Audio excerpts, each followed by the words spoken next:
मनीषा काय बनवून राहिली आज? आजचा स्वयंपाक चक्क 5 वाजता. अजून तो दिवसच आहे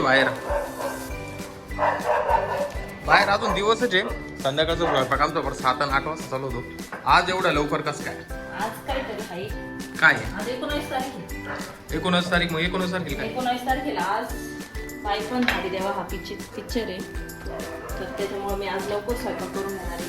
बापरे, बाई पण भारी देवा या पिक्चर साठी 5 वाजता स्वयंपाक. आणि किती वाजता चालू होणार रे? 7ला मनीषाला पिक्चर बघायचा होता बाई पण भारी देवा, पण आम्ही थिएटरला गेलोच नाही. तर आज तो स्टार प्रवाहावर पिक्चर आहे 7 वाजता. तर त्याच्यामुळे स्वयंपाकाला एवढी लवकर तयारी चालू झाली स्वयंपाकाची